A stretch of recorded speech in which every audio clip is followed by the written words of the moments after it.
Bismillahirrahmanirrahim. Assalamualaikum warahmatullahi wabarakatuh.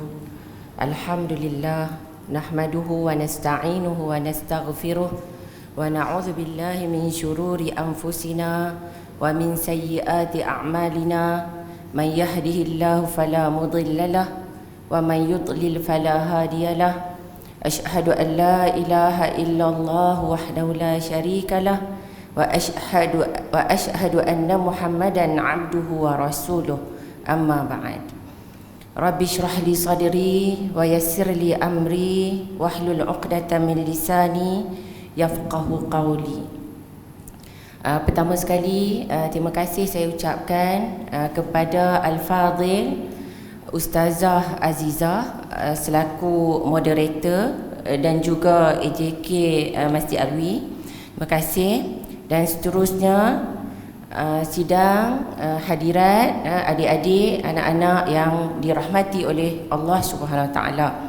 InsyaAllah pada hari ini kita akan sama-sama mengambil manfaat daripada sesi perkongsian kita dalam slot kuliah duha pada pagi ini. Dan Alhamdulillah Allah beri kesempatan kepada kita untuk sama-sama kita hadir pada pagi ini. Mudah-mudahan kehadiran kita pada pagi ini dicatat sebagai salah satu saham di akhirat kita nanti. Ini sebagaimana yang disebut dalam sebuah hadis, man salaka tariqan yaltamisu fihi ilman sahhalallahu lahu bihi tariqan ilal jannah. Hadis yang bermaksud sesiapa yang menempuh satu jalan untuk menuntut ilmu, Allah akan mempermudahkan jalan untuknya ke syurga.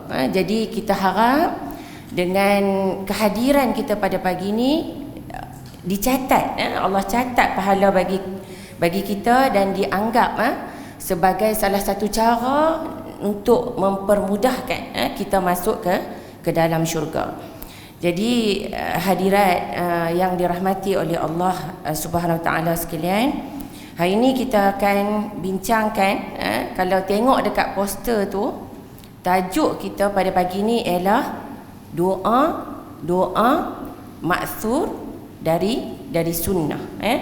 Jadi sebenarnya doa-doa ma'thur dari sunnah ni sebenarnya adalah buku yang diterbitkan oleh Jabatan Mufti Negeri Perlis. Kalau dekat saya ada dua buku, satu cetakan lama, satu cetakan yang baru. Jadi buku ni sebenarnya kalau adik-adik kalau ada ni boleh download sebenarnya. Boleh download dekat website Jabatan Mufti. Boleh dapatlah tengok dalam buku ni apa bacaan-bacaan doa yang boleh kita amalkan. Okey, kalau tengok buku yang lama ni, cetakan 2013, disebut kat sini latar belakang sikit lah, saya sentuh tentang latar belakang buku. Buku ni sebenarnya dihasilkan oleh Ustaz Kadir, Ustaz Abdul Kadir bin Sahak, staf bahagian isnad Jabatan Mufti. Dan beliau sebut dalam buku ni bahawa sebenarnya buku ni, buku yang berkaitan dengan doa ni diambil maklumatnya daripada sebuah buku yang bertajuk Fiqh Al-Ad'iyah wa Al-Adhkar, karangan Abdul Razak bin Abdul Muhsin Al-Badr. Jadi buku ni sebagai panduan, tetapi Ustaz Kadir dah buat ulahan, tambah, sunting buku ni dan menjelaskan. Bila kita baca doa kan, kadang-kadang doa yang kita baca tu kita hafal sahaja tanpa kita faham makna yang terkandung di dalam doa yang kita baca hari-hari. Contohnya macam doa. Contoh doa yang paling ringkas. Antaranya yang boleh saya sebut ialah Allahumma inni as'aluka al-afiyah fid dunya wal akhirah. Ada sebuah hadis, bapa saudara Nabi Al-Abbas datang bertanya kepada Nabi SAW, ajarkanlah kepada aku sebuah doa, apa yang aku nak minta kepada Allah. Kemudian Nabi SAW menyatakan, mintalah al-afiyah. Okey, minta al-afiyah. Kemudian selepas beberapa hari, Al-Abbas radhiyallahu anhu datang lagi menemui Nabi SAW, tanya ulang pertanyaan, nak minta apa kepada Allah Subhanahu Wa Taala. Dan Nabi sebut salullah al-afiyah fi dunya wal akhirah. Jadi dalam hadis yang tadi itu, apabila Al-Abbas datang menemui Nabi SAW, Nabi menyuruh berdoa minta al-afiyah, umum sahaja, afiyah kan, umum sahaja. Dan kemudian pada kali yang kedua, apabila Al-Abbas datang menemui Nabi SAW, Nabi menyatakan, mintalah al-afiyah fi dunya wal akhirah. Kan ada juga yang kita tahu seseorang yang namakan anaknya dengan afiyah. Jadi kalau kita nak faham apakah maksud afiyah, mungkin kita hafal Allahumma inni as'aluka al-afiyah fi dunya wal akhirah. Jadi kalau kita faham maksud doa itu, al-afiyah yang kita minta tu, afiyah ni maksudnya minta keselamatan. Kita selamat daripada setiap perkara buruk yang berlaku kepada kita di dunia dan juga di akhirat. Allah selamatkan kita. Jadi maksud kat sini as-salamah, maksud keselamatan daripada perkara-perkara yang buruk yang berlaku pada kita, yang boleh menimpa kita pada tubuh badan kita, pada fizikal kita, daripada kecelakaan, daripada ditimpa musibah yang boleh menjejaskan anggota badan kita. Kita minta juga al-afiyah, keselamatan daripada keburukan pada hati kita, daripada kita tidak tergolong dalam kategori orang yang ikut nafsu.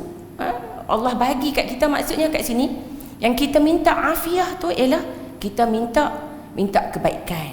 Kita minta kebaikan kepada Allah. Dan satu lagi yang selalu kita minta, saya rasa adik-adik semua hafal, Allahumma inni, yang kita minta, Rabbana atina fid dunya hasanah wa fil akhirati hasanah, kan, wa qina azaban nar. Jadi doa tu maksudnya kalau kita faham, ya Allah, ya Tuhanku, berikanlah, kurniakanlah kepada kita, kan, kebaikan di dunia dan juga kebaikan di akhirat, dan jauhkanlah, selamatkanlah kami daripada azab api neraka. Jadi kadang-kadang kita nak berdoa, kita belum tahu, kita kadang-kadang kita nak sesuatu kebaikan, kita nak berjaya, kita nak jadi kaya, kita nak harta yang banyak. Tetapi kadang-kadang kita rasa perkara tu baik untuk kita, tapi belum tentu semua perkara yang kita rasa baik itu adalah baik untuk kita. Sebab itu ada dalam sebuah hadis yang diriwayatkan oleh Aisyah, yang Nabi SAW menyebut alaiki bijawami mi'id du'a. Kan, Nabi mengajarkan kepada Aisyah radhiyallahu anha, Nabi kata hendaklah Aisyah baca satu doa yang terkandung di dalam dia, doa tu padat dan ringkas, dalam tu dah cukup. Apa doanya? Mungkin Ada sebahagian daripada kita dah hafal. Allahumma inni as'aluka minal khairi kullihi ajilihi wa ajilihi ma alimtu minhu wa ma lam a'lam. Apa maksudnya? Ya Allah, ya Tuhanku, aku minta daripada Engkau ya Allah kebaikan. As'aluka minal khair, kebaikan, seluruh kebaikan, setiap kebaikan. Kadang-kadang kita rasa benda tu baik, belum tentu baik untuk kita. Bukan semua perkara baik tu sesuai dengan kita. Macam jugalah kadang-kadang orang cakap suplemen ni baik, orang ni makan sesuai dengan dia, tapi belum tentu sesuai dengan kita. Daripada minal khairi kullihi, kebaikan tu seluruh kebaikan. Sama ada kebaikan tu Allah nak bagi, minal khairi kullihi ajilihi wa ajilihi. Allah nak bagi segera, Allah nak bagi sekarang, ataupun Allah nak bagi kemudian, Allah nak bagi nanti. Kebaikan yang kita tahu dan juga kebaikan yang kita tak tahu. Kemudian doa tu lagi panjang. Allahumma inni a'udzubika minasyarri kullihi ajilihi wa ajilihi ma alimtu minhu wa ma lam a'lam. Ya Allah, ya Tuhanku, aku berlindung, jauhkanlah aku daripada keburukan kesemuanya. Sama ada keburukan tu yang kita tahu ataupun yang kita tak tahu. Sama ada Allah jauhkan keburukan tu sekarang ataupun Allah jauhkan keburukan tu nanti.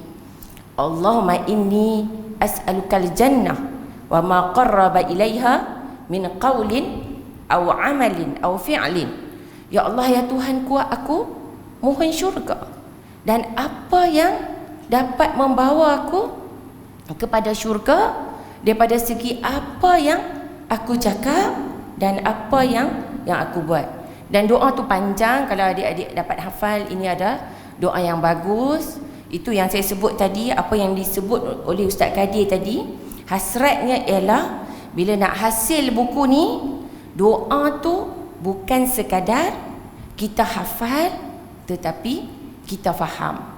Bila kita faham doa yang kita baca, yang kita ucapkan tu, kita dapat hayati sampai kepada hati kita.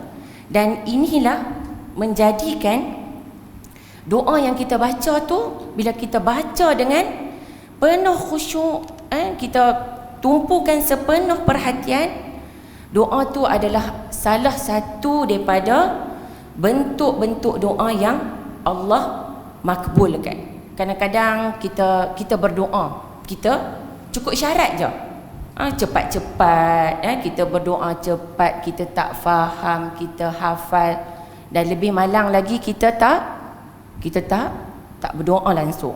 Yang tu yang nanti kita akan tengok, yang insya-Allah saya akan kongsikan.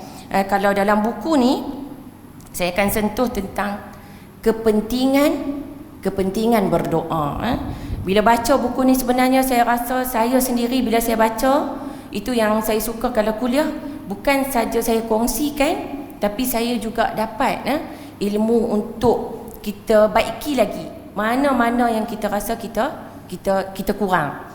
Kan? Sebab kalau baca dalam buku ni, rupanya selama ni kita berdoa tu kita je yang tahu tahap doa kita kepada Allah. Kita minta dengan bersungguh-sungguh ke, ataupun kita doa dalam keadaan hati yang lalai. Kita doa je. Orang kata lepas solat ke, dalam musafir ke, ketika hujan ke doa, hari Jumaat, lepas asar ke dan sebagainya kita doa. Tapi sejauh mana doa kita yang kita panjatkan ke hadrat Allah Subhanahu Wa Taala tu cukup syarat menepati dan diterima oleh Allah Subhanahu Wa Taala, ya. Okey. Jadi saya nak sebut tentang kandungan buku ni. Kalau tengok selepas ni, mungkin kita akan usahakan untuk kuliah yang bulan depan, kita akan usahakan kita miliki. Setiap daripada adik-adik, kakak-kakak semua dapat buku ni percuma sahaja. Dan kandungan buku ni disebut dalam buku ni sebanyak kepentingan berdoa. Pentingnya berdoa ni selalu kita, kalau kita kata kenapa pentingnya berdoa, selalunya kita akan rasa kita nak sesuatu hajat kita ditunaikan oleh Allah Subhanahu Wa Taala. Selalu kita nampak yang tu lah kan. Sebab kita berdoa, kita minta kepada Allah Subhanahu Wa Taala. Jadi dalam buku ni disenaraikan, disebut sebanyak 16 kepentingan berdoa. InsyaAllah yang hari ni, slot hari ni kita cuba habiskanlah. Kita akan tengok balik 16 kepentingan berdoa. Kemudian ada juga tentang tata cara berdoa. Cara kita berdoa. Macam mana cara berdoa yang mengikut apa yang disebutkan oleh Allah Subhanahu Wa Taala dalam Quran dan juga dalam hadis, dan bagaimana ulama tafsirkan cara berdoa yang menepati kehendak Al-Quran dan sunnah dan juga tafsiran ulama yang muktabar. Dan kemudian ada dibincangkan juga tentang zikir pagi dan juga zikir ketika petang. InsyaAllah mudah-mudahan selepas ini, selain daripada kita tahu pentingnya berdoa dan kita berdoa dengan cara yang sebenarnya, dan kita akan melazimi zikir-zikir pada waktu pagi dan juga zikir pada waktu petang. Kita cuba cari masa. Kadang-kadang kita bangun pagi pun dah pukul berapa kan, kita rasa kita nak pergi kerja, adik-adik nak pergi sekolah, rasa tak sempat. Nanti kita akan tengok apa keutamaan, apa fadilat zikir yang kita kena lazimi. Dan insya-Allah dengan zikir-zikir yang kita amalkan, sebab ada ayat Quran yang berbunyi ala bi zikrillahi tatma'innul qulub. Dengan berzikir, ingat kepada Allah tu, kita akan rasa tenang. Jadi kita nak pergi sekolah, kita nak pergi kerja dan sebagainya, dengan kita melazimi zikir yang kita ucapkan dan zikir tu kita faham, insya-Allah ini akan memberi ketenangan kepada kita. Dan bila kita tenang, kita dapat laksanakan orang kata apa, amalan, pengajian kita. InsyaAllah Allah akan mempermudahkan.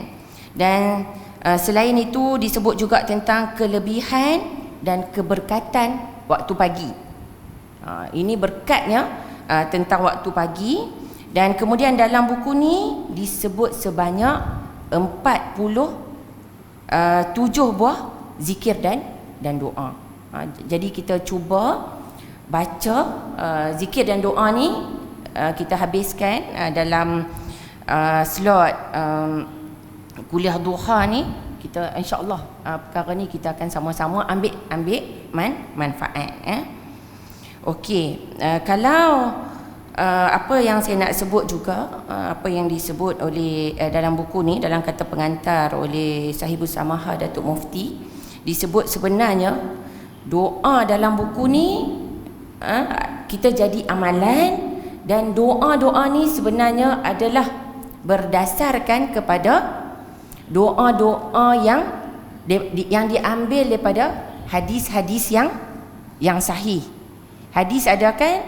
Hadis yang sahih, ada hadis hasan, ada hadis yang daif, ada hadis yang maudhu', hadis yang palsu. Jadi hadis ini yang ada dalam buku ni diambil daripada hadis-hadis yang sahih, yang sahih sahaja. Dan ada juga sebahagian kita masukkan, saya tengok balik ada yang daif, tapi dalam bab berdoa ni kita ada keringanan sedikit, tapi bukanlah dhaif yang dalam kategori yang berat. Okey, sebab kenapa pentingnya kalau kita nak berdoa, kita nak ambil hadis-hadis yang ma'thur, kita kata. Sebab kalau kita tengok tajuk ni, doa-doa ma'thur dari sunnah. Ma'thur ni maksud apa? Ma'thur ni doa ni dia boleh jadi doa yang kita amal, boleh jadi ada dalam Quran. Kan kita ada doa yang disebut dalam Quran, Rabbana atina fid dunya hasanah wa fil akhirati hasanah. Doa yang ada dalam hadis yang kita hafal, doa tu diambil daripada hadis, dan ini adalah doa-doa yang ma'thur. Tapi ni bukan bermaksud nak berdoa dengan doa-doa lain tak boleh. Kita boleh, sebab ada perkara-perkara yang kita nak berdoa, tetapi perkara tu kita ada masalah kita sendiri, ada persoalan yang kita nak minta kepada Allah. Perincian-perinciannya kita nak bermunajat kepada Allah. Jadi dibenarkan, bukanlah hanya kena doa tu dalam bahasa Arab, kena hafal, kalau orang tu tak faham, dia susah nak hafal dan sebagainya. Boleh berdoa, tetapi sebaiknya kalau seseorang tu berkemampuan, cubalah, berusahalah, belajarlah berdoa dengan doa-doa yang terdapat dalam Al-Quran dan juga hadis. Sebab doa-doa inilah yang diucapkan oleh Nabi SAW, dan doa-doa yang terdapat dalam Quran juga diucapkan oleh para nabi sebelum ini. Contohnya doa yang diucapkan oleh Nabi Zakaria, Rabbi la tadharni fardan wa anta khairul warithin. Ya Allah, ya Tuhanku, kurniakanlah kepada kami zuriat. Maksudnya bagi kita dapat zuriat, kita ada keturunan. Ini maksudnya doa yang terdapat dalam Quran, doa yang terdapat dalam hadis. InsyaAllah kita akan cuba tengok.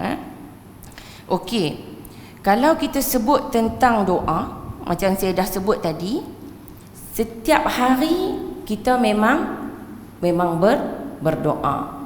Biasanya kalau adik-adik selalu berdoa, masa bila berdoa? Lepas solat, kan? Okey, selalunya kita berdoa, dan kita tahu doa ni penting. Orang selalu sebut, kalau orang kata apa, kita kata kita ada masalah, orang sebut doalah, mintalah kepada Allah Subhanahu Wa Taala. Tapi sejauh mana doa yang kita baca tu menepati? Dan sebenarnya kalau kita baca bab doa ni, sebenarnya apa yang disebut tentang doa ni, sebenarnya kalau kita sebut doa, Allah yang menciptakan kita dan Allah yang menyuruh kita berdoa kepada Allah Subhanahu Wa Taala. Sebenarnya berdoa ni kita dapat jadikan sebagai penawar, boleh mengubati sifat kita yang rasa resah gelisah, kita rasa risau, kita bimbang. Dan bila perkara ni berlaku, doa ni dapat menguatkan jiwa dan rohani kita. Bila kita ni, sebab apa? Sebab Allah Subhanahu Wa Taala berfirman. Sebab kalau kita baca ayat kursi, dalam ayat kursi, potongannya yang bermaksud la ta'khudhuhu sinatu wala naum. Jadi maksudnya Allah tidak mengantuk dan Allah tidak tidur. Jadi Allah tak pernah lalai daripada nak mendengar setiap permohonan, setiap apa yang kita sebut, kita rintih, kita rayu, Allah akan mendengar. Jadi yang ni memberi harapan kepada kita. Kalau kita rasa kita ni ada masalah, kita rasa kita ada masalah dengan kawan, kita ada masalah kewangan, kita ada masalah dengan cikgu, kita ada masalah nak ikuti pembelajaran kita, kita rasa pasal apa kita belajar ni, kita rasa susah nak faham. Tapi kita boleh jadikan doa ini sebagai salah satu cara kita mohon kepada Allah. Sebab apa? Sebab dalam surah Al-Baqarah ayat 186, ayat yang berbunyi wa idza sa'alaka ibadi anni fa inni qarib ujibu da'watad da'i idza da'an. Jadi ayat ini bermaksud, dan apabila hamba-hambaku bertanya kepadamu, wahai Muhammad, tentang aku. Dan maka jawablah, sesungguhnya aku adalah dekat. Allah ni dekat dengan kita. Dan aku memperkenankan, memakbulkan permohonan orang yang berdoa apabila dia memohon kepada aku. Ini Allah beri jaminan kepada kita. Kalau kita ada satu permintaan, kita panjatkanlah doa kita kepada Allah. Sesungguhnya Allah menyebut bahawa Allah tu adalah dekat dengan kita. Dan Allah beri jaminan Allah akan makbulkan doa kita. Biasanya kalau kita ada masalah, kita cerita dengan kawan kita, kan? Semua masalah, ada orang semua masalah dia cerita dengan kawan dia. Kawan dia kan, orang panggil BFF lah kan, kawan baik. Kawan baik dia, semua dia tahu masalah kawan dia. Kadang-kadang dia lebih concern masalah kawan dia daripada masalah dia sendiri. Kadang-kadang masalah kawan itu dia pula jadi terfikir-fikir masalah kawan dia. Kawan dia ada masalah duit, ada masalah apa. Itu salah satu cara lah. Tetapi nanti saya akan kongsikan tentang sebuah pujangga. Kadang-kadang kita cerita, orang yang cerita masalah dia kepada orang, dia lupa orang tu pun ada masalah dia sendiri. Kadang-kadang kita, dan satu lagi, bila kita cerita masalah kita kepada orang, sekarang ni lah, dunia sekarang ni dia ada istilah judgement, kan? Kita cerita, cikgu kata kita ni slow lah, kan? Kawan kita kata kat kita, memang betul pun hang slow, kan? Jadi kita rasa pasal nak marah pula kan dekat kawan kita. Ini berbeza situasinya kalau kita cerita, kita luah, kita bermunajat kepada Allah Subhanahu Wa Taala. Allah tidak pernah jemu untuk mendengar setiap permohonan hamba-Nya. Kadang-kadang kalau kita cerita masalah, orang nampak kita, orang lari. Dia ni main nak cerita masalah dia aja. Kan? Orang lari, orang tak mau dengar. Kadang-kadang orang kita kawan, kadang-kadang orang call berkali-kali. Selagi tak dapat tu, dia akan call. Kadang-kadang kita pun ada urusan kita sendiri. Tapi insya-Allah itu daripada sudutlah. Itu saya nak setiap orang kadang-kadang memang kita disarankan, orang ada masalah, kita tolong tunaikan hajat. Itu daripada bentuk yang lain. Yang ni saya nak sebut bahawa kalau kita cerita kepada Allah, kita mohon kepada Allah, Allah tidak akan jemu untuk mendengar setiap permintaan, setiap rintihan, setiap apa yang kita nak luahkan, kita nak minta kepada Allah Subhanahu Wa Taala. Jadi apabila kita berdoa kepada Allah, kita sedar kita ni serba kekurangan dan lemah. Kadang-kadang kita ada masalah, kita rasa kita tak dapat keluar daripada masalah tersebut. Sebab apa?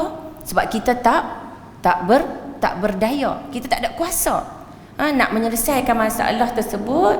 Dan kita rasa, ya Allah, memang kita perlu kepada bantuan daripada Allah Subhanahu Wa Taala, sebab Allah lah yang maha berkuasa.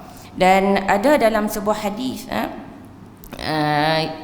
yang berbunyi, inna rabbakum hayyun karim yastahi min ibadihi an yarfa'a ilaihi fayarudduhu ma sifra. Apa maksud hadis ni? Hadis ni bermaksud, sesungguhnya Tuhanmu adalah maha pemalu dan maha mulia.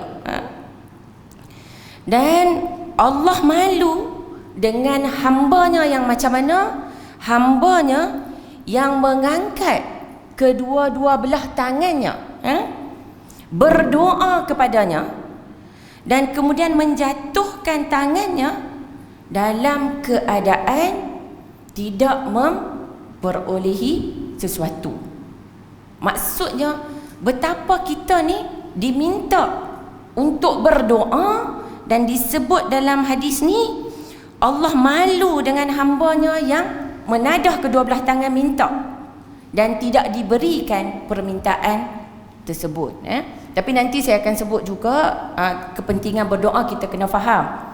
Kadang-kadang orang ni kita berdoa hari ni kita nak makbul, kalau orang Kedah sebut dandan tu juga nak, lala tu juga. Tapi ada doa kadang-kadang kita tak sedar. Sebenarnya dalam kehidupan kita Allah dah beri apa yang kita minta tu dalam bentuk, ada yang dalam bentuk yang kita nak, kita minta, terus Allah berikan. Peperiksaan, katalah dulu UPSR, penilaian dan sebagainya, nak minta dapat 5A, nak minta lulus, Allah dah luluskan. Yang tu dah dikabulkan. Dan sebab itulah yang disebut dengan dalam hadis tadi, sepatutnya setiap daripada kita tidak mengabaikan doa. Jangan anggap doa tu satu benda yang kecil. Sebab doa tu Allah akan lihat, Allah akan pandang, Allah beri jaminan, Allah akan makbulkan. Yang penting kita ni nak berdoa ke tak mau berdoa. Berdoa bersungguh-sungguh ke ataupun berdoa dalam keadaan hati yang lalai, asalkan berdoa sahaja. Jadi berdoa kepada Allah ni ketika kita susah dan ketika kita senang. Biasanya kalau susah barulah kita nak cari Allah. Kalau senang biasanya manusia siapa-siapa pun kadang-kadang kita lalai dan juga lupa. Tapi nanti akan saya sebut tentang hadis, sepatutnya ketika kita senang itulah kita kena banyak berdoa kepada Allah, yang itu antara sebab menjadikan doa kita tu dimakbulkan oleh Allah Subhanahu Wa Taala. Kalau kita masa kita senang ni pun kita dah banyak berdoa kepada Allah. Kalau kita susah, itu kita doa kepada Allah, itu antara sebab permintaan kita dimakbulkan oleh Allah Subhanahu Wa Taala. Jadi bukannya ketika susah kita tak boleh berdoa. Ketika susah memang kita diminta berdoa kepada Allah, tapi maksudnya ketika senang tu sepatutnya kita tidak melupakan Allah Subhanahu Wa Taala, minta kepada Allah Subhanahu Wa Taala. Dan sebenarnya kalau kita faham ibadat tu, ibadat kita nampak ibadat macam puasa, ibadat tu macam solat. Dalam sebuah hadis disebut bahawa inna du'a huwa al-ibadah. Doa itu sendiri adalah ibadat. Ibadat kita kepada Allah Subhanahu Wa Taala. Kita kata kita solat, lepas solat adik-adik sebut tadi berdoa, kan? Jadi doa tu merupakan sebahagian daripada ibadat kita kepada Allah Subhanahu Wa Taala. Jadi sebab apa doa tu disebut sebagai ibadat? Sebab doa tu bila kita berdoa, kita menyerahkan diri kita kepada Allah Subhanahu Wa Taala. Kita bulatkan keyakinan kepada Allah Subhanahu Wa Taala. Dan disebut juga tentang ibadat. Yang ni saya rasa macam jadi kita baca kata-kata yang diungkapkan oleh Al-Hasan Al-Basri, salah seorang tokoh tabi'in yang ulung pada zaman awal Islam. Kalau kita tengok kepada zaman, ada zaman Nabi, kemudian zaman sahabat. Sahabat tu siapa yang bertemu Nabi dalam keadaan Islam, beriman dengan Nabi dan meninggal dalam keadaan Islam dan tidak diselangi dengan murtad dan sebagainya. Itu maksud sahabat, zaman sahabat. Kita ada sahabat juga, tapi sahabat kita ni konteksnya lain. Itu zaman sahabat. Kemudian ada zaman tabi'in, kemudian ada zaman tabi'in. Jadi zaman tabi'in, Al-Hasan Al-Basri, beliau ada mengungkapkan satu kata-kata Kalau tengok ni rasa, kalau saya memang rasa terpukul, kita rasa minta Allah bantu kita supaya kita dapat capai apa yang disebut dalam kata-kata oleh Al-Hasan Al-Basri. Kata-katanya yang bermaksud, carilah kemanisan dalam 3 perkara. Cari kemanisan dalam 3 perkara. Apa 3 perkara tu? Ketika kita menunaikan solat. Jadi kalau kita sekarang kita nak solat, kita rasa solat tu berat sangat dekat kita. Kita solat, adakah di awal waktu, di hujung waktu dan sebagainya. Kita solat dalam keadaan cukup tak cukup, gopoh tak gopoh, kita cukup tak semua solat kita tu, dan kita rasa tak sabar nak solat, rasa kemanisan solat kita, hubungan kita dengan Allah. Jadi itu salah satu perkara, kemanisan ketika menunaikan solat. Kemudian ketika mana? Ketika kemanisan ketika membaca Al-Quran. Al-Quran ini saya kata kat saya jugalah, semua benda ni yang kita sendiri saya kena memperbaikinya.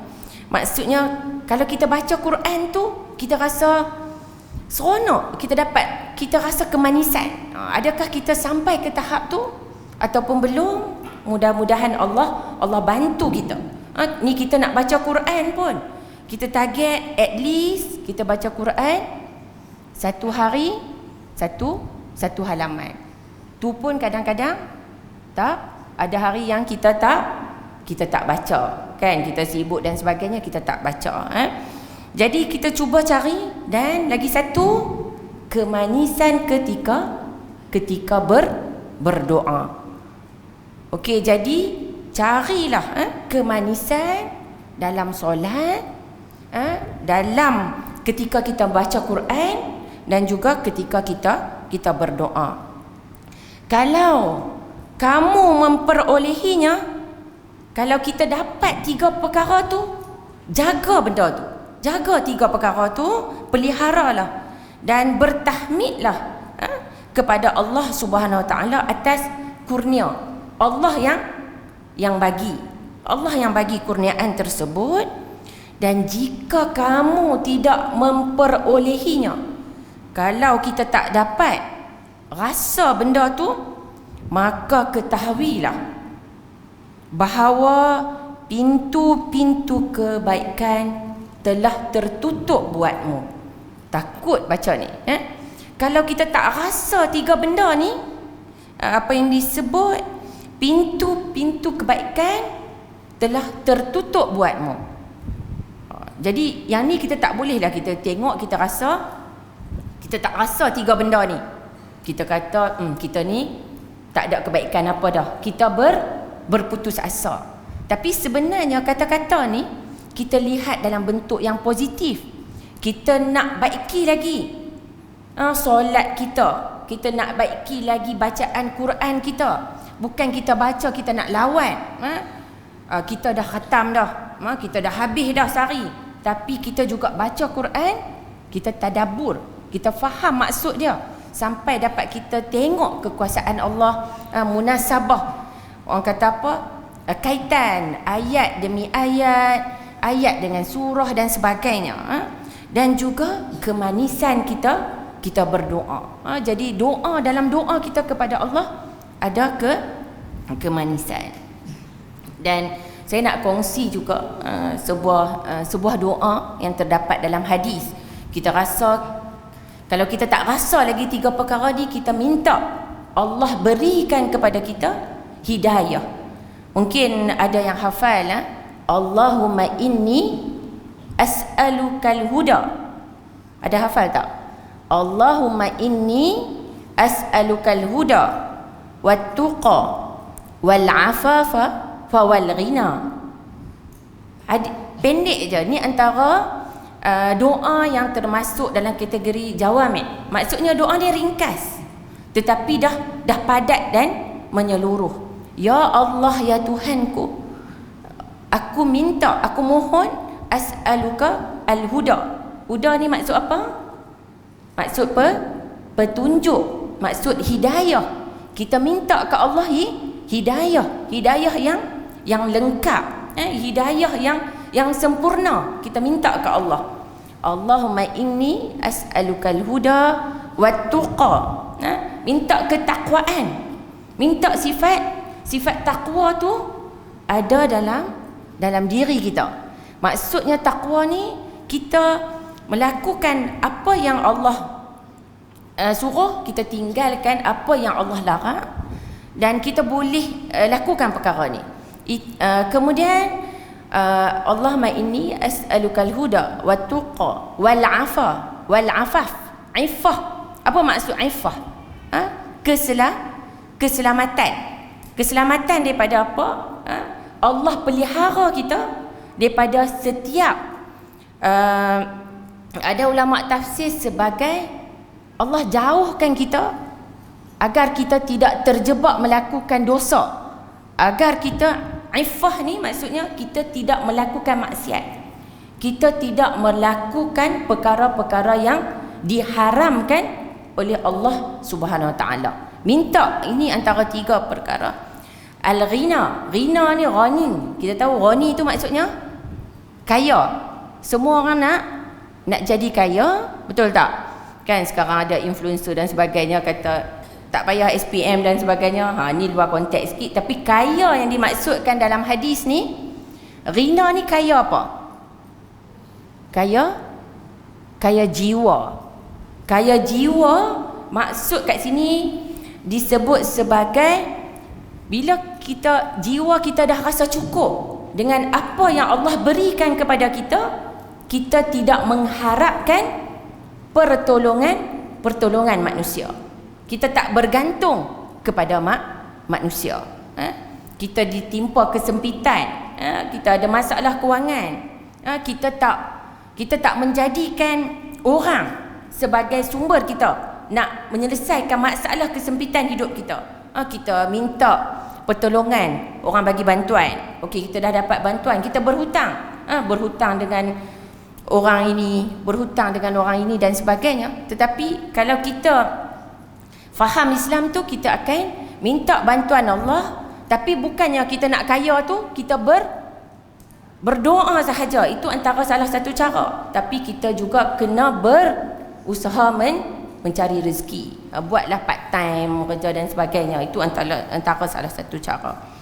Jadi itu antara saya sebut tentang doa tadi, tentang kepentingan doa, dan mudah-mudahan itu dapat memberi sedikit gambaran tentang pentingnya doa. Ini kita tak masuk lagi kepada 16 kepentingan berdoa.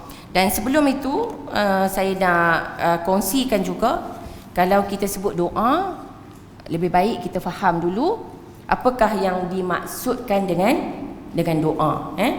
Jadi perkataan doa ni sebenarnya perkataan yang berasal daripada bahasa Arab. Kan, kalau adik-adik belajar satu perkataan bahasa Arab, dia ada maksud dari segi bahasa, dia ada maksud dari segi istilah, kan? Okey, doa ni dari segi bahasa ada beberapa maksud. Antara maksud doa, kita kata kita doa. Doa ni maksudnya kita minta. Talabu, at-talab, itu minta. Dan doa juga kita minta, doa juga bermaksud kita seru. Rabbana, kita sebut nama Allah, kita seru. Ini dalam bahasa Arab sebut an-nida, seruan, an-nida. Dan doa juga bermaksud al-isti'anah. Okey, minta pertolongan daripada Allah Subhanahu Wa Taala. Jadi doa ni yang kita nak minta, yang kita nak seru, yang kita nak minta pertolongan daripada Allah, doa ni kita ucapkan dengan lidah kita, kita ucapkan dengan lisan kita sendiri. Jadi orang kata apa? doa ni sebenarnya kepada Allah sesuatu yang mudah, sebab tak melibatkan orang lain, melibatkan diri kita sendiri. Kita boleh ucapkan doa yang kita nak panjat tu kat mana-mana, bertepatan. Lepas solat, ketika dalam musafir, nanti kita tengok ada doa yang perlu angkat tangan, ada doa yang tak perlu angkat tangan dan sebagainya. Doa dia mudah, tak payah pun. Antara kita nak buat ke tak buat doa yang disebut dalam hadis, tak perlu perantara. Tak perlu kita nak pergi cakap, kita nak sesuatu, kita ada hajat, kita minta terus kepada Allah Subhanahu Wa Taala. Kalau dengan orang, kan, dengan bos kita, kan, kita ada hajat, kita nak pergi cakap, ataupun dengan cikgu, kan, kita nak minta cikgu tolong kat kita semak balik kertas exam kita duk tolak kawan kita, hampilah, kita takut. Kita nak cakap dengan bos kita takut, kan. Kadang-kadang kita minta orang tolong cakap dekat bos, nak minta cuti lah, anak sakit dan sebagainya, tapi kita nak cakap tu kita takut. Tapi ini berbeza dengan doa seorang hamba kepada penciptanya yang kita boleh ucap sendiri, mudah, tak perlu perantaraan. Tak perlu minta kepada perkara-perkara yang tidak dibenarkan. Ada orang kata berdoa dengan perkara-perkara lain. Tak payah protokol. Nak pergi jumpa dan minta, bukan tak payah protokol daripada sudut apa. Ada adab berdoa, tapi bukanlah dalam keadaan masa yang tertentu terbatas. Kena pakai baju elok-elok, baju baru dan sebagainya. Tidak ada protokol yang tertentu. Jadi doa ni juga disebut, doa, maksud doa selalunya doa tu, permintaan tu daripada rendah ke tinggi. Maksudnya daripada kita sebagai seorang hamba, kita minta kepada Allah yang maha tinggi. Jadi kalau kita nak minta kepada orang, kan, selalunya kita minta, dia ada cara nak minta, kan. Kadang kita nak benda orang, kita ambil je, rebut je macam tu. Orang marah tak? Kita nak, kita kata bagi, tak bagi siap. Kita kata, kan, itu kita kalau orang Kedah dia kata gempak lah pula, kan. Maksud kita bagi amaran pula, warning pula, kan. Jadi ini berbeza, kita minta kepada manusia dengan kita minta kepada Allah Subhanahu Wa Taala. Kita akan tengok cara-cara dengan manusia pun ada cara kita nak minta, apatah lagi dengan Allah Subhanahu Wa Taala yang menciptakan kita. Ada cara-caranya. Dan maksud doa itu dari segi bahasa, maksud doa daripada segi istilah ni banyaklah, tapi secara ringkasnya Al-Imam Al-Khattabi, antara yang disebut sebagai tokoh awal yang sebut maksud doa secara istilah, menyebut kita seorang hamba minta pertolongan daripada Allah Subhanahu Wa Taala. Ini takrif daripada sudut bahasa yang umum saja. Kita seorang hamba minta tolong kepada Allah Subhanahu Wa Taala. Dan Ibn Taymiyah rahimahullah ada mentakrifkan maksud doa. Doa tu kita minta sesuatu hajat kepada Allah Subhanahu Wa Taala. Kita nak minta kita dapat rezeki yang berkat, yang melimpah ruah. Kita nak rezeki, kita nak dapat berjaya dalam peperiksaan. Itu doa juga. Doa kita minta ada hajat. Doa minta sembuhkan saudara kita yang sakit, kawan kita yang sakit. Kita ada hajat tertentu. Itu pun maksud doa. Dan satu lagi maksud doa, doa dilepaskan daripada mudarat. Itu pun maksud doa. Maksudnya kita boleh doa, kita nak hajat apa, dan kita juga boleh berdoa kita diangkat daripada musibah. sama ada musibah tu dah berlaku. Contohnya katalah ditimpa kecelakaan. Ada orang anaknya terlibat dalam aksiden. Katalah, ini contoh, katalah koma. Nak doa bagi sedar balik daripada koma. Benda tu dah berlaku. Nak minta diangkat mudarat tu jadi sihat wal afiat seperti biasa. Itu pun maksud doa, angkat mudarat yang dah berlaku, dan juga mohon dielakkan daripada musibah yang kita rasa boleh berlaku pada masa akan datang. Contoh, kita kata kita doa anak kita pergi sekolah.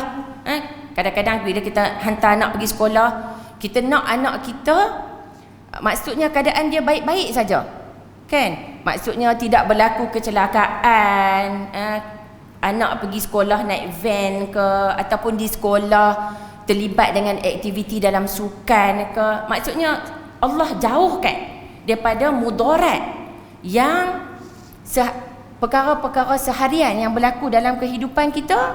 Perkara tu tak berlaku kepada kita. Kadang-kadang kita tengok sesuatu musibah, kita tengok orang berlaku banjir, kan? Ada rumah, memang rumah dia kira dihanyutkan, teruk kena timpa musibah. Ada orang, kita heran, kita tengok rumah dia aja yang orang kata apa, Allah selamatkan. Mungkin itu antara bentuk-bentuk yang kita boleh pohon kepada Allah Subhanahu Wa Taala. Tapi kita tak bolehlah kata kepada orang yang ditimpa musibah tu, ni mesti tak doa. Tak doa ni kepada Allah. Kita bukan nak judge orang. Yang penting itu untuk diri kita, supaya kalau kita mohon sesuatu hajat, Allah kabulkan hajat kita. Sama ada satu lagi, kita minta Allah jauhkan kita daripada, Allah angkat mudarat yang dah berlaku, dan ataupun Allah tak bagi mudarat yang boleh berlaku kepada sesiapa-siapa saja, benda tu daripada nak menimpa kita. Jadi kat sini, sebab itulah disebut pentingnya doa ni.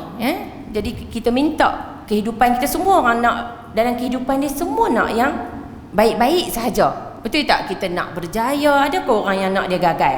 Biarlah aku gagal pun, tak payah belajar lah. Semua orang nak perkara yang baik-baik sahaja dalam kehidupan, dan kita jadikan doa ini sebagai salah satu cara kita beribadat kepada Allah Subhanahu Wa Taala.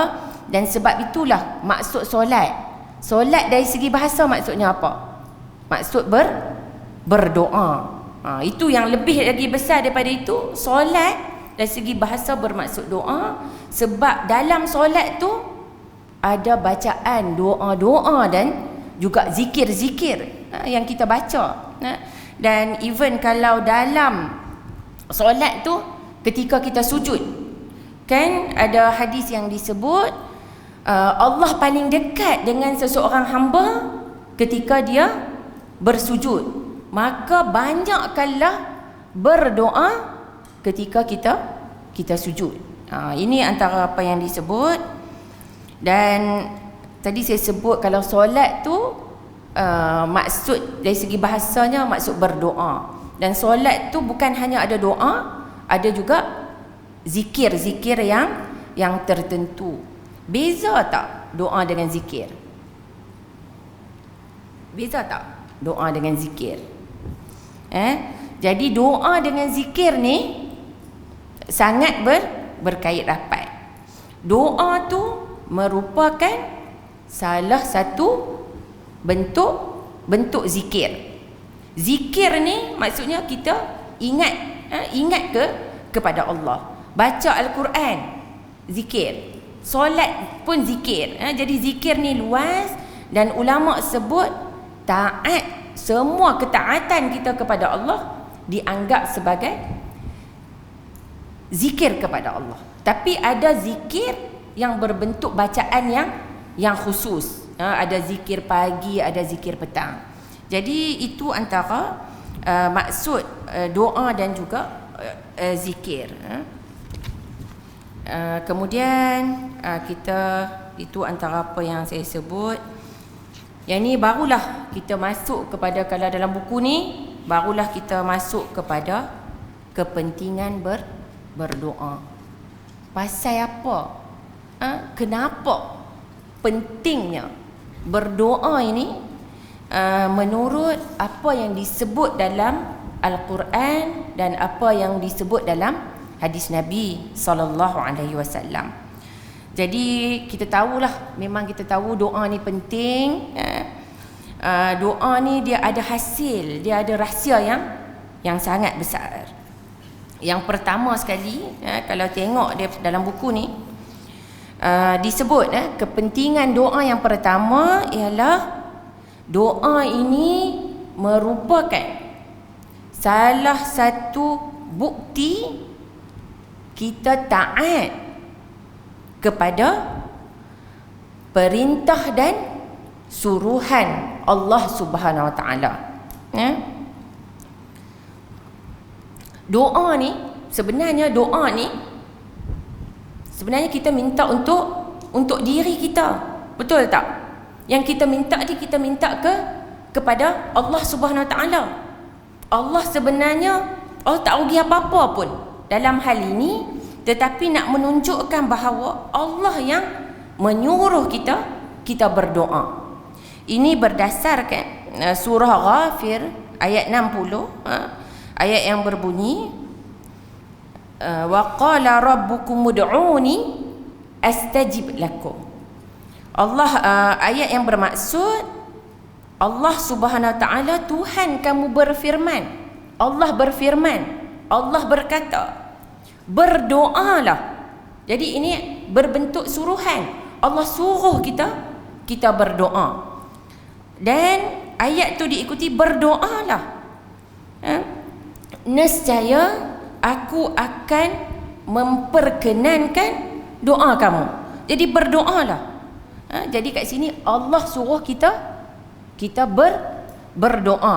Kalau kita faham ayat ini, dengan berdoa, kita berdoa kepada Allah, ini menjadi bukti yang kita kata kepentingan pertama tadi, bukti kita taat kepada perintah Allah. Allah suruh kita berdoa.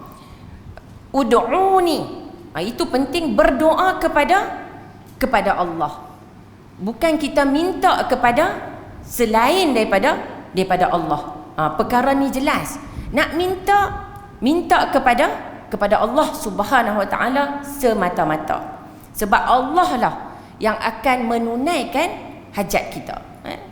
Kalau kita minta kepada manusia, kadang-kadang boleh jadi permintaan kita akan rasa kecewa, kan? Tapi kita minta kepada Allah, Allah jamin Allah akan memperkenankan, Allah akan makbulkan doa kita.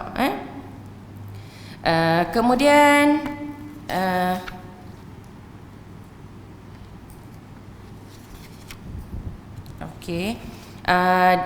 antara kepentingan berdoa lagi, yang pertama tadi tu, selain daripada ayat surah Ghafir ayat 60 tadi, ada juga ayat lain, surah Al-A'raf ayat 29, ayat yang berbunyi wad'uhu mukhlishina lahuddin.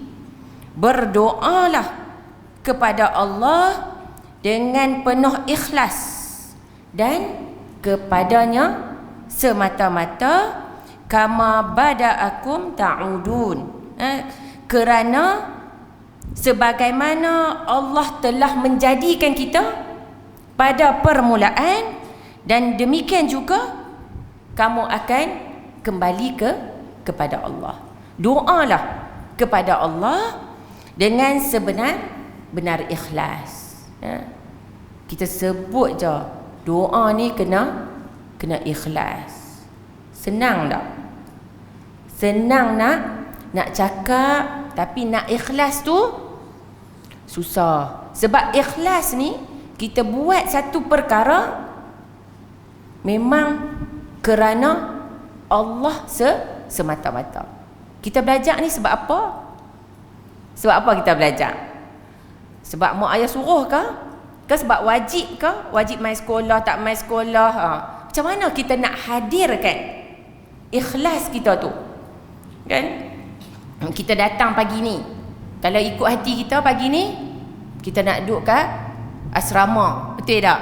Kan? Tapi macam mana kita nak hadir ikhlas kita tu? Ni sebab kena mai. Kan? Macam mana kita nak hadirkan ikhlas? Ini saya tak kata kat siapa, semua orang. Saya pun kita struggle. Macam mana kita nak buat satu perkara lillahi ta'ala, ikhlas. Kita buat satu perkara bukan sebab orang. Kadang-kadang kita buat, kita takut orang kata apa. Kan? Kita buat sebab nanti orang kata, kan, kita buat satu perkara nanti kalau apa cikgu kata, ni time prep, kena study, buat ronda. Sebenarnya kita buat benda lain. Tapi kita bila mai kita tulis dan sebagainya, tapi yang kita tulis tu kita tulis apa? Kita lukis kartun ke, kan, dan sebagainya. Tapi nak hadir ikhlas kerana Allah, bukan sebab nak dapatkan pujian, bukan nak dapatkan sanjungan orang. Ini satu perkara yang saya kata. Kita sendiri pun dalam satu amalan kita buat, sejauh mana ikhlas tu. Mudah-mudahan Allah, kita minta ke Allah, Allah bantu kita dalam sesuatu perkara kita dapat lakukan secara dengan ikhlas. Jadi kalau saya patah balik kepada ayat surah Ghafir ayat 60 tadi tu, dalam ayat yang sebelum tu, ayat yang berbunyi innas sa'ah la atiyatun la raiba fiha walakinna aktsaran nasi la yu'minun. Dalam ayat sebelum Allah perintahkan kita berdoa, Allah sebut bahawa sesungguhnya kiamat tu pasti akan datang.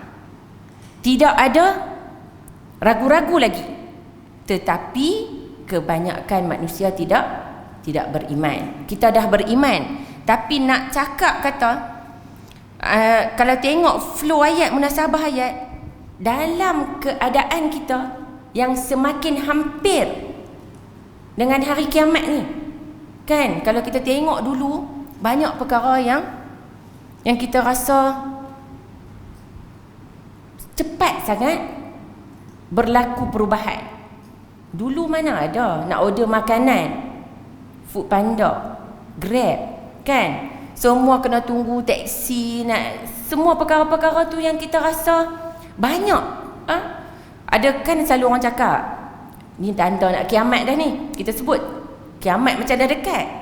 Tetapi kehidupan kita seolah-olah macam kita tahu benda tu, tapi seolah-olah macam kiamat tu jauh lagi, macam kiamat tu lambat lagi, macam kiamat tu kita hidup ni seolah-olah macam kiamat tu tak berlaku lagi.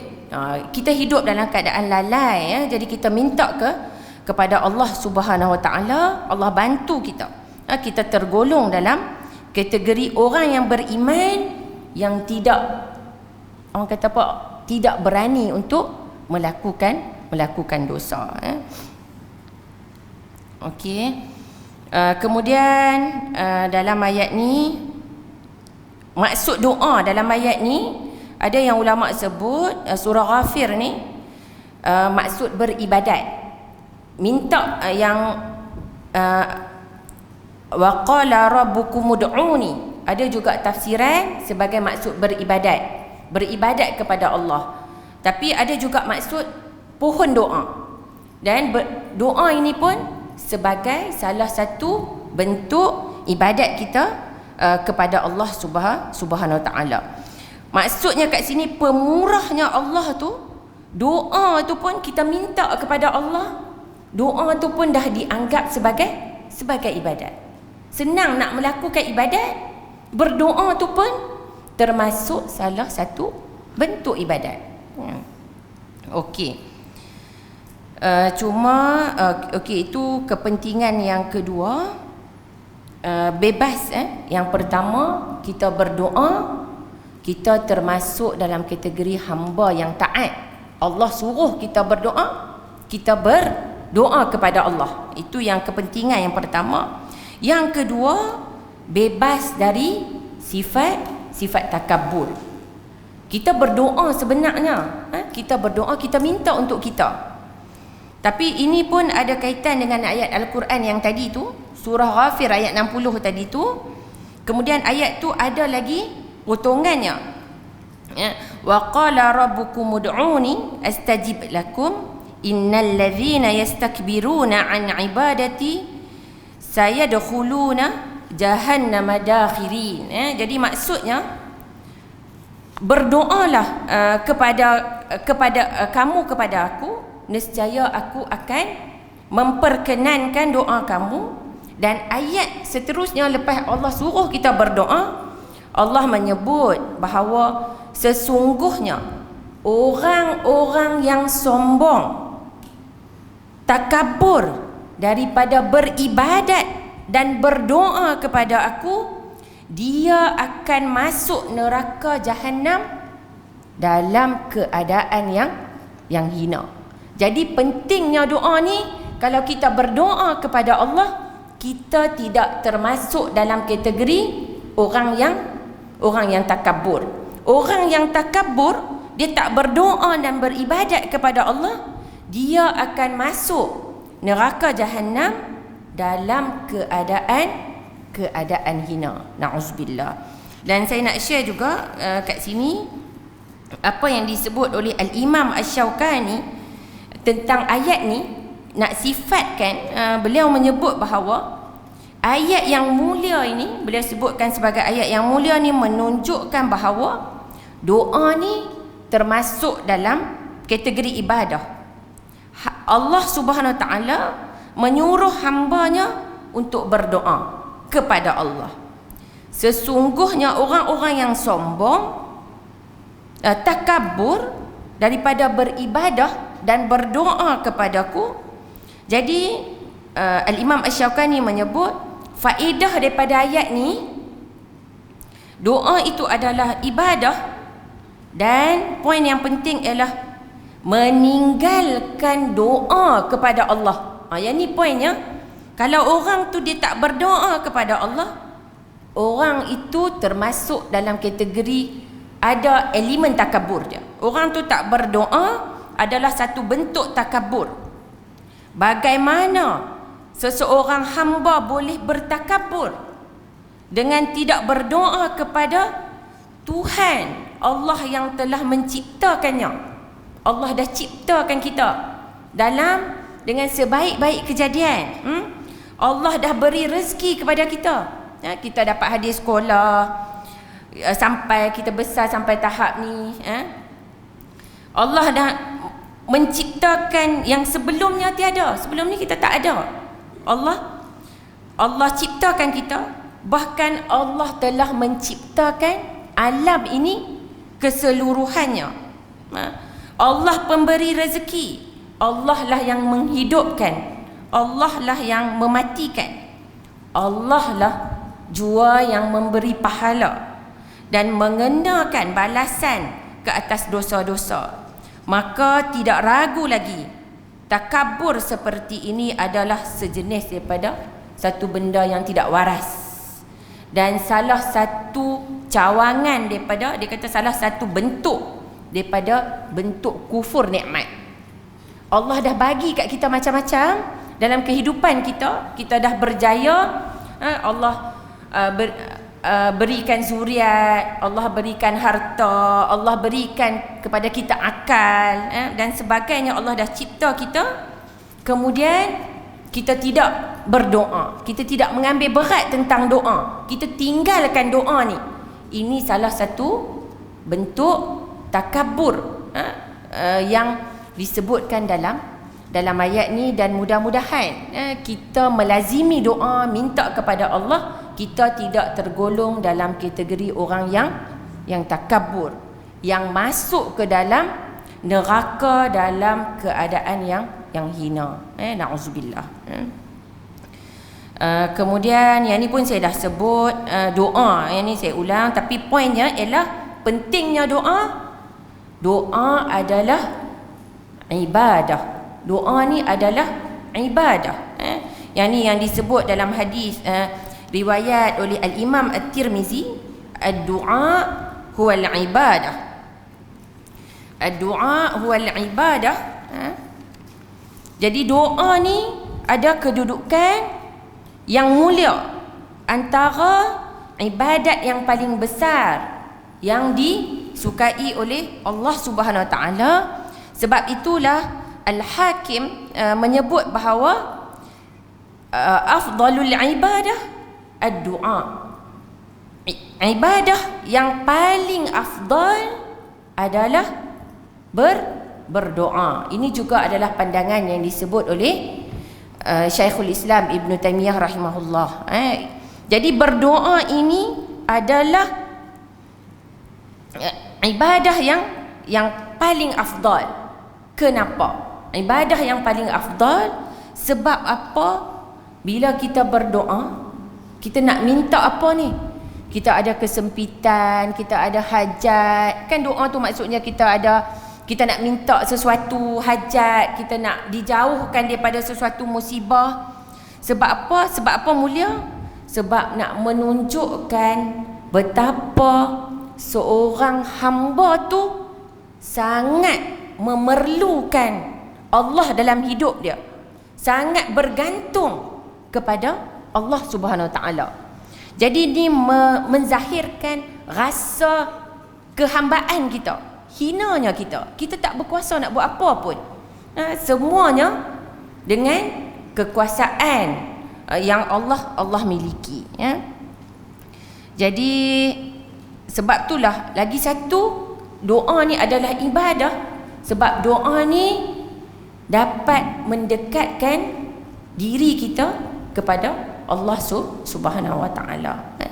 Jadi doa ni yang saya kata sebab kedudukan yang mulia, rasa kehambaan kita. Sebab kita nak minta, kita tak berdaya, kita manusia, kita tak mampu. Kita tak mampu nak capai sesuatu hajat, melainkan dengan pertolongan dan juga kekuasaan daripada Allah Subhanahu Wa Taala. Sebab tu kalau kita nak apa, kita kena mendekatkan diri kita kepada Allah Subhanahu Wa Taala.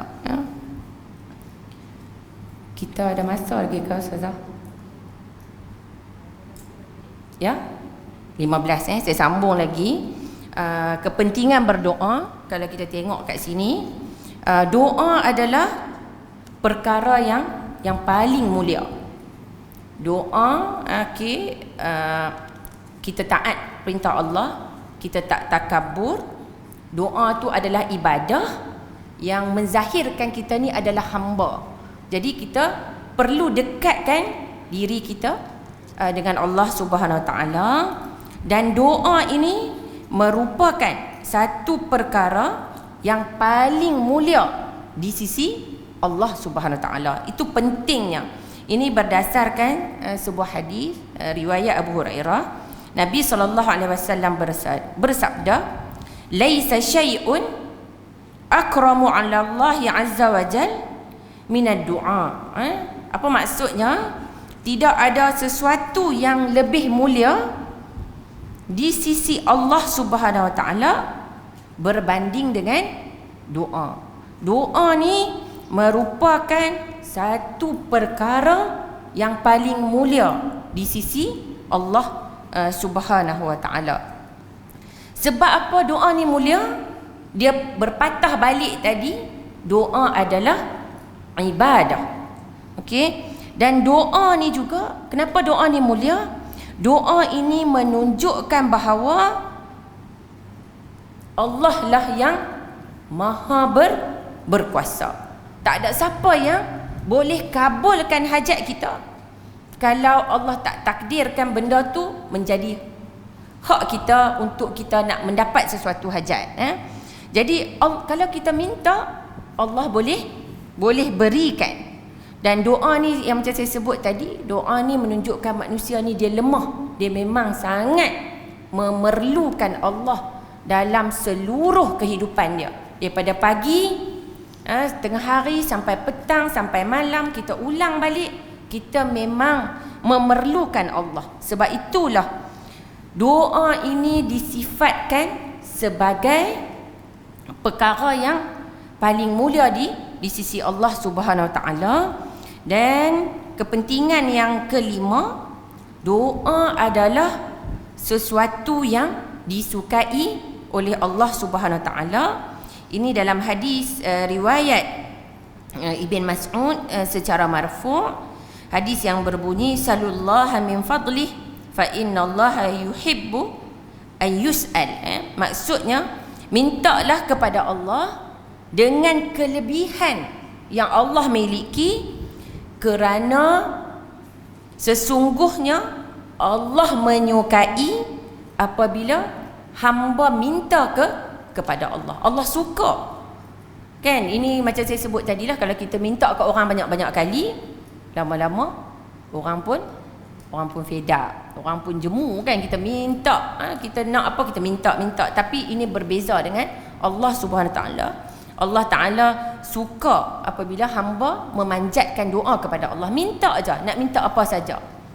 Kan, kita nak minta perkara yang berkaitan dengan, kita nak perkara, adakah kita berdoa, orang kata bila minta apa saja, boleh perkara yang berkaitan dengan dunia, boleh perkara yang berkaitan dengan akhirat.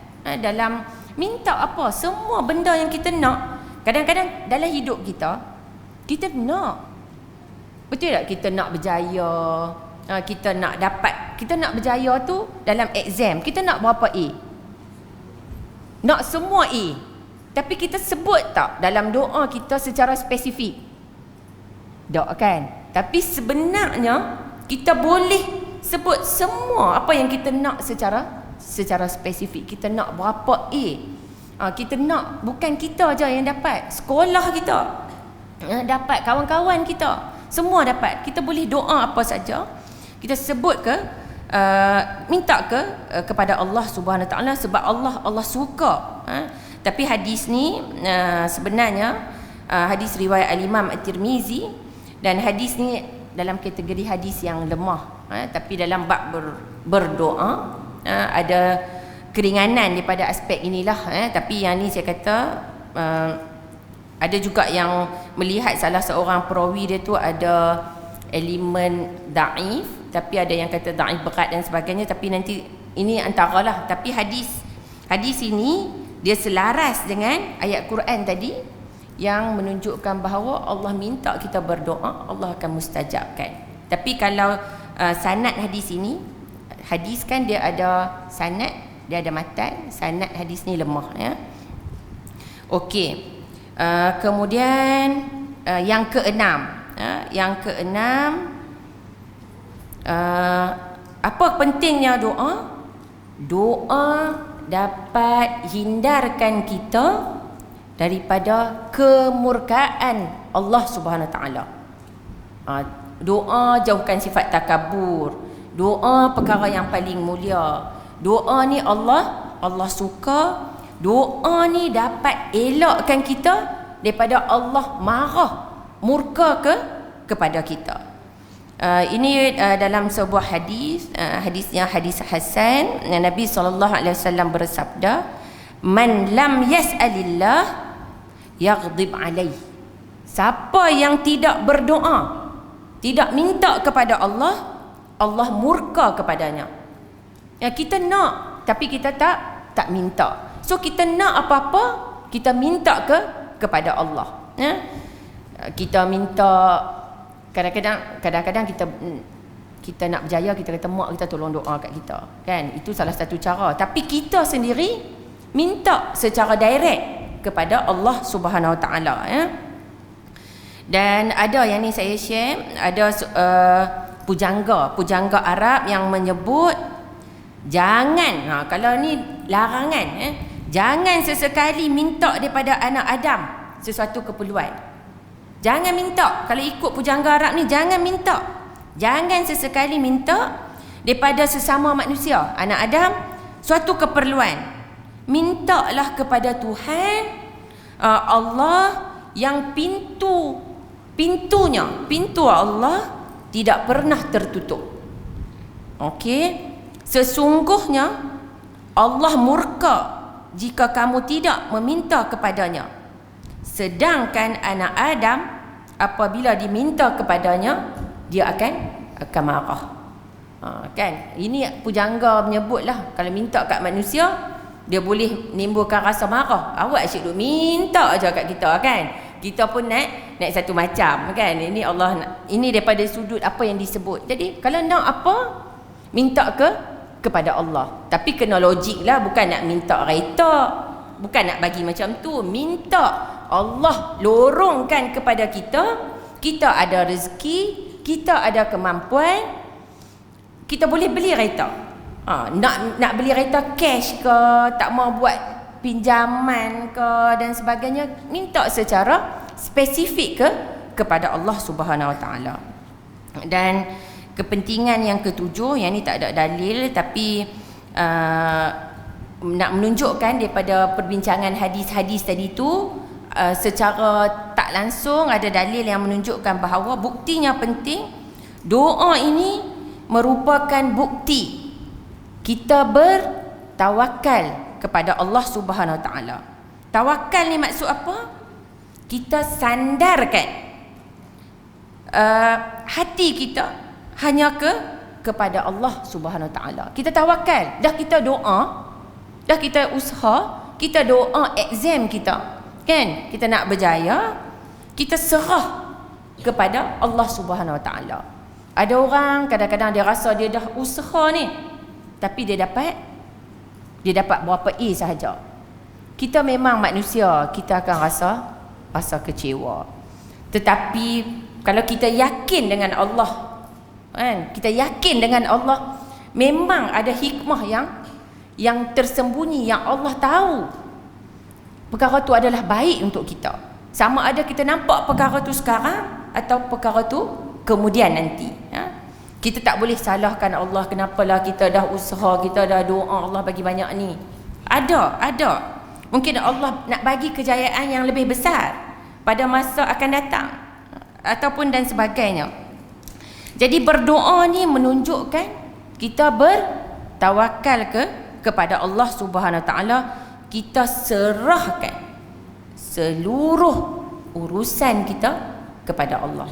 So kita tak jadi risau, kita tak jadi runsing, kita fikir macam mana nanti. Ada setengah orang dia kata dia dah fikir dah apa yang nak berlaku nanti. Dia ni belajar ni, sekolah ni, nak kerja apa, nanti ada rumah tak yang dia nak duduk kat mana? Nak kerja dekat Perlis ke? Nak kerja kat KL ke? Nak kerja dekat mana? Sebab tu antara doa yang jarang ditinggalkan oleh Nabi SAW, Allahumma inni a'udzubika minal hammi wal hazan.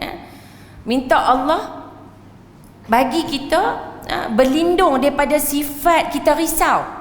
Benda yang dah berlaku, kan? Benda yang dah berlaku, kita rasa exam kita tak semangat, kita rasa down, orang kata kat kita, kan? Kita rasa kita tak semangat. Berdoa kepada Allah. Dan juga daripada perkara yang tak berlaku lagi, kita risau dah. Tapi sebenarnya kalau berdasarkan hadis, Nabi dah ajar berdoa supaya kita tak risau benda yang dah berlaku, apa nak akan berlaku buruknya pada masa hadapan, dan benda yang kita tak tahu lagi macam mana takdir hidup kita. Kita berdoa kepada Allah Subhanahu Wa Taala, Allahumma inni a'udzubika minal hammi wal hazan wal ajzi wal kasal, kan? Wa minal jubni wal bukh wa dhala'id dain wa ghalabatir rijal. Doa tu dah cukup dah. Bebaskan daripada bebanan hutang, rasa malas nak beribadat, rasa malas nak belajar dan sebagainya. Minta Allah bantu kita. Sebenarnya itu antara salah satu kita kena yakinlah. Kita kata kita dah berdoa, dah tak mau rasa susah hati. Tapi rasa susah hati tu datang juga. Kita sebagai hamba, kitalah kena melazimi, yakin dengan bersungguh-sungguh Allah lah yang akan menghilangkan rasa kita risau, runsing, kita rasa tak tenang, kita rasa tak tenteram, kita rasa tak selamat, kita rasa tak secure, kan, dan sebagainya. Minta Allah hindarkan kita daripada merasai perkara-perkara yang tersebut. Kemudian yang terakhirlah, saya rasa kepentingan berdoa, kepentingan yang ke-8, doa dapat menjadikan, yang ni poin yang terakhir, seseorang itu memiliki harga diri yang tinggi. Sebab apa? Sebab kita tak harap orang yang nak tolong kita. Kita tak harap orang nak faham masalah kita. Sebab masalah kita belum tentu orang akan faham. So kita ada harga diri. Kita tak bergantung kepada orang. Dan kita tak, orang kata apa? Kita cerita masalah kita ke orang tak mau dengar, kita nak sentak, kan? Kita rasa. So kita ada harga diri. Kita taklah, orang kata, kalau orang Kedah, saya orang Kedah kan, tak hemoi. Kita taklah pergi nak berbaik-baik dengan orang, nak bagi tolong dengar cerita masalah kita dan sebagainya. Jadi kita ada harga diri sebab kita bergantung, kita yakin Allah akan bagi penyelesaian kat kita dalam semua masalah kita. Sebab itu bila kita tak melibatkan orang dalam urusan kita yang kita minta pertolongan, urusan lain nak tak nak kita kenalah. Sekolah ada kawan, ada cikgu, kita tak boleh lari. Ini hakikat kehidupan kita. Jadi kita tidak mengharapkan bantuan manusia dan kita terselamat daripada kejahatan orang. Kan, kadang-kadang orang kalau kita ditimpa susah, orang sebenarnya ada yang berseronok di atas kejatuhan kita, di atas kesusahan kita. Dan ada orang dia kata, padan muka hang. Kan, dia kata padan muka. Sebab itu kalau kita mengadu dengan Allah, kita tidak akan kecewa. Yang ni disebut kita akan selamat daripada kejahatan manusia. Sebab itu Syekhul Islam Ibn Taymiyah rahimahullah berkata, setiap kali bertambah rasa kuat keperluan seseorang hamba kepada kelebihan dan rahmat Allah untuk penuhi keperluan dia dan nak tolak mudarat dia. Maksudnya kalau kita rasa sebenarnya kita kuat pergantungan kita pada Allah, Allah lah yang akan bantu kita. Bagi kat kita permohonan, Allah akan kabulkan. Allah jauhkan kita daripada mudarat. Semakin kuat juga rasa ubudiyah, pengabdian kita kepada Allah Subhanahu Wa Taala, dan dia bebas dari bergantung harap selain manusia. Ini yang disebut dalam kitab Al-Ubudiyah oleh Syekhul Islam Ibn Taymiyah. Jadi maksudnya kat sini saya berkata, sama-samalah kita berusaha. Kita dah tahu ini baru sebahagian daripada 8 kepentingan doa.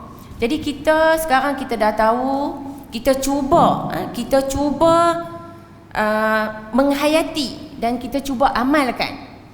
Maksudnya kita nak apa? Kita minta kepada Allah Subhanahu Wa Taala. Sama ada ketika dalam solat, ada doa-doa sebelum bagi salam dan sebagainya. Doa tu sendiri ketika sujud, doa kita minta kepada Allah Subhanahu Wa Taala. Dan kita cuba, memanglah susah kan, kita cuba. Ada setengah orang dia ada masalah yang dia rasa tak kuat, kita struggle, kita cuba untuk kita letak gantung harap kita kepada Allah Subhanahu Wa Taala, dengan kita minta apa-apa saja yang kita nak dalam kehidupan kita kepada Allah Subhanahu Wa Taala. Saya rasa setakat itu sajalah. Mudah-mudahan perkongsian pada pagi ni sama-sama kita dapat ambil manfaat. Saya rasa bila baca ni, kita rasa, tak tahu, saya baca ni saya rasa banyak sangat yang kita sendiri kena baiki. Daripada sudut hubungan kita dengan Allah, yang kita sama ni kita nak satu perkara tu, tapi kita tak bersungguh-sungguh supaya Allah kabulkan doa kita. Setakat itu saja. Wallahu a'lam. Assalamualaikum warahmatullahi wabarakatuh.